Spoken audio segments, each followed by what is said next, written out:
আসসালামু আলাইকুম। আমাদের আজকে ক্লাসের মধ্যে আমরা কি শিখবো? টেক্সট চর্চা করবো, ঠিক আছে? তো আমাদের ক্লাসটা যদি আপনাদের ভালো লেগে থাকে আমাদের চ্যানেলটি সাবস্ক্রাইব করবেন, লাইক কমেন্ট শেয়ার দিয়ে পাশে থাকবেন, ঠিক আছে?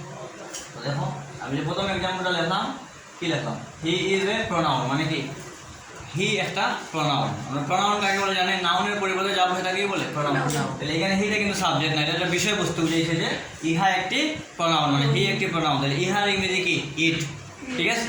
তাহলে এটা যদি হাবোধক আছে না বোধকই দিব। আমরা জানি অ্যাফার্মেটিভ থাকলে আনসারটা কি হয়? নেগেটিভ। তাহলে এটা আনসারটা হবে কি? Is not he, sorry is not he হবে না, ইজ নট ইট, যেহেতু এখানে হিটা বিষয়বস্তু বুঝেছে। ওকে, তারপর দেখো আই দিয়ে এই চিহ্নটাকে কি বলে? অ্যাপোস্ট্রফি। অ্যাপোস্ট্রফি বলে কি আছে? ডি আছে। যদি অ্যাপোস্ট্রফি বলে ডি থাকে আর মূলবারের পাস্ট পার্টিসিপল ফর্ম দেওয়া থাকে, তাহলে বুঝতে হবে এটা কোন tense? Past perfect tense. Past perfect tense structure কি? Subject plus had plus B3, ঠিক আছে, প্লাস অবজেক্ট, ঠিক আছে? B3 মানে ভার্বের পাস্ট পার্টিসিপল ফর্ম। তাহলে এখানে তো ফিনিশ থেকে ফিনিশড আছে, ফিনিশ ফিনিশড ফিনিশিং। তাহলে এটা এখানের মধ্যে বুঝতে হবে এটা কি আছে? হেড আছে, ঠিক আছে? তাহলে এটা আনসারটা হবে কি? Head and I. বুঝা গেছে? তারপর দেখো কি আই দিয়ে অবশ্যই ডি আছে, তারপরে মূল ভার্বের প্রেজেন্ট ফর্ম দেওয়া আছে, তারপরে দা পুরো, ঠিক আছে? তাহলে মানে এটা ভবিষ্যতে কোনো গরিবদেরকে সাহায্য করা বুঝিয়েছে। তাহলে ভবিষ্যতে কোনো কাজ যদি এরকম করা বোঝায়, তাহলে আমরা বুঝতে পারবো উড আছে, এটা কি আছে? উড। তাহলে এটা আনসার দেবো কি? উড অর ডাই, ঠিক আছে? তারপরে দেখো এই যে দিল লাগলাম হি দিয়ে অবশ্যই এস আছে। তাহলে হি দিয়ে অবশ্যই এস থাকে, এটা বুঝতে পারবো ইজ হইতে পারে, ঠিক হইতে পারে, ইজ হইতে পারে, ওয়াজ হইতে পারে, হ্যাজ হইতে পারে, ঠিক আছে? কথাটা কি বুঝা গেছে? তাইলে তিনটা জিনিস দিতে পারে। তাইলে দেখো আমি এখানের মধ্যে যদি আগে যেরকম আসিল কি ডি দিয়ে অ্যাপোস্ট্রফি দিয়ে ডি থাকলে মূলভাবে পাস্ট পার্টিসিপল ফর্ম থাকলে কোন টেন্স আছে বুঝলাম? Past perfect tense. আর যদি এরকম সেই এস দিয়ে মূলভাবে পাস্ট পার্টিসিপল ফর্ম থাকে, এটা বুঝতে হবে প্রেজেন্ট পারফেক্ট টেন্স। কিভাবে? সাবজেক্ট প্লাস হ্যাভ অথবা হ্যাজ প্লাস মূলভাবে past participle form plus object. যখন এখানের মধ্যে ডু হইছে মূলভাব, ডু এর পাস্ট পার্টিসিপল মধ্যে ডু ডিড ডান। আর ডাল সামর্থ্য কি? এস ইউ এম সামর্থ্য অঙ্ক। আমরা জানি কি এস ও এম এর সামর্থ্য কি? কিছু। আর এস ইউ এম সামর্থ্য অঙ্ক। তাহলে ই এখানের মধ্যে বুঝতে হবে কি আছে? হেজ আছে। এটা মূলভাবে পাস্ট পার্টিসিপল ফর্ম দেওয়া আছে, যার কারণে বুঝতে হবে এটা প্রেজেন্ট পারফেক্ট টেন্স। আর হি এর সাথে হেল্পিং ভার্ব হিসাবে হ্যাভ হয় না হ্যাজ হয়? হ্যাজ হয়। এই আনসারটা হা বলে গেছে, যেহেতু না বলে করব হ্যাজ আর হি, ঠিক আছে? এর মানে কি? হি হ্যাজ ডান দ্য সাম, মানে সে অঙ্কটি করেছে, ঠিক আছে? তারপর দেখো কি লিখলাম 5 নম্বরে হি অ্যাপোস্ট্রফি দিয়ে এস আছে, গোয়িং টু মার্কেট নাও। নাও মানে কি? এখন, ঠিক আছে? তাহলে বর্তমান সময় এটা বুঝিয়েছে। তাহলে যদি মূলভাবে আইএনজি থাকে, তাহলে বুঝতে হবে আমরা কি এটা হয় প্রেজেন্ট কন্টিনিউয়াস হতে পারে, না হয় পাস্ট কন্টিনিউয়াস। যেহেতু নাও দেওয়া আছে, এর মানে কি এটা প্রেজেন্ট কন্টিনিউয়াস অবশ্যই। নাও মানে কি? নাও অর্থ কি? এখন, এখন না তখন, তাহলে এখন যদি বোঝায় তাহলে বুঝতে হবে প্রেজেন্ট কন্টিনিউয়াস। তাহলে প্রেজেন্ট কন্টিনিউয়াস স্ট্রাকচার কি? Subject plus am is are plus মূলভাবে আইএনজি প্লাস অবজেক্ট। তাহলে এইখানের মধ্যে বুঝতে হবে কি আছে? ইজ আছে। তাহলে এটা আনসার যাবে ইজ অন,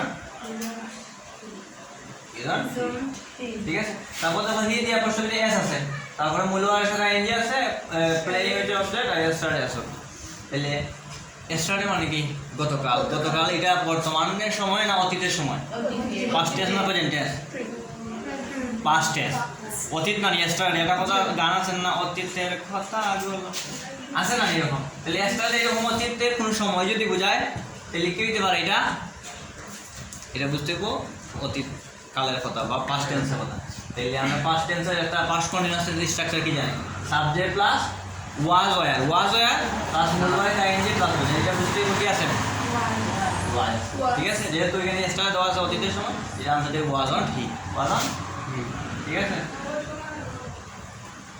তারপর দেখো কি লিখলাম we shall do one word.